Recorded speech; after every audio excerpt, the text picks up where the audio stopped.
गेहूं की फसल 30 से 40 दिन की हो गई है तो क्या करना चाहिए। 30 से 40 दिन की अवस्था में एक ऐसा स्प्रे आपको डाल देना है जिससे आपकी गेहूं में कल्ले ही कल्ले आएंगे। कल्ले की तो भरमार हो जाएगी। इतने कल्ले आएंगे कि आप शायद गिन भी ना पाएँ। पड़ोसी आएंगे और पूछेंगे आपसे कि आपने गेहूं में क्या डाला है।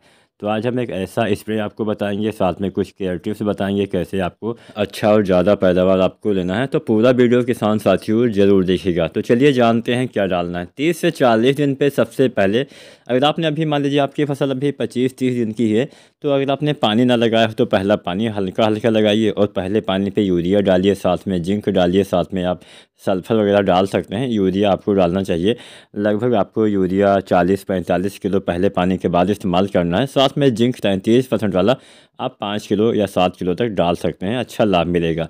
पहले पानी पे ये दो खादें आपको अवश्य डालनी चाहिए। अब यहाँ पे ये जो फार्मूला हम आपको आपके साथ शेयर करने वाले हैं, इस फार्मूले से आपके पौधे में बहुत ही अच्छे और बम्पर कल्ले आएंगे। 30 दिन या 40 दिन या 35 दिन या 25 दिन पे भी आप मतलब 25 से लेके और 40 दिन तक इसका इस्तेमाल करते हैं तो कल्ले का फुटाव ज़बरदस्त होने वाला है।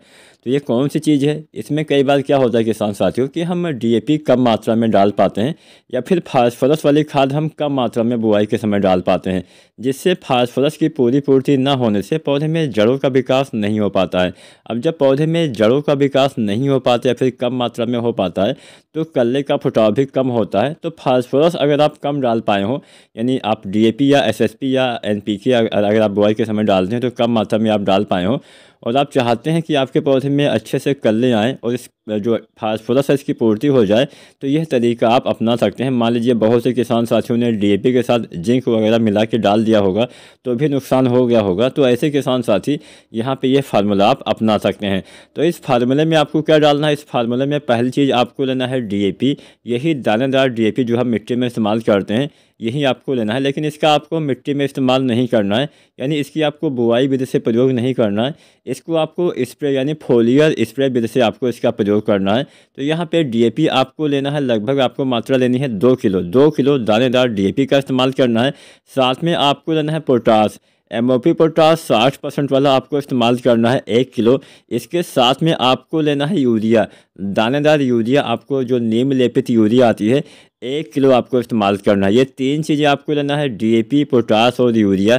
ये तीनों चीज़ें आपको स्प्रे विधि से अपने गेहूं में डालना है। कैसे डालना है ये तरीका भी आप जान लीजिए। यहाँ पे सबसे पहले 2 किलो आपको डीएपी लाना है। डीएपी को आपको 2 दिन पहले भिगो देना है, क्योंकि डीएपी पानी में घुलने में थोड़ा लंबा समय, थोड़ा ज़्यादा समय ले लेता है। तो डीएपी 2 दिन पहले आपको पानी में भिगोना है। बीच बीच में आप किसी डंडी की मदद से चलाते रहेंगे जिससे थोड़ा और जल्दी घुल जाए।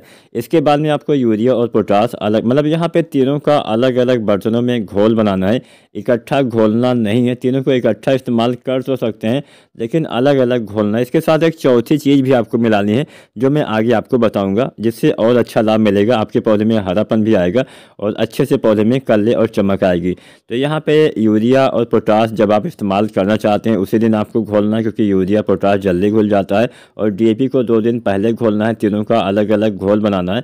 इसके साथ में चौथा चीज़ आपको मिलाना है जिंक 12% वाली जो आती है, जिसको हम इरिटिया जिंक बोलते हैं, चिलेटेड जिंक बोलते हैं। इसका इस्तेमाल करेंगे तो बहुत ही अच्छा, बहुत ही ज़बरदस्त फ़ायदा आपको दिखाई देगा।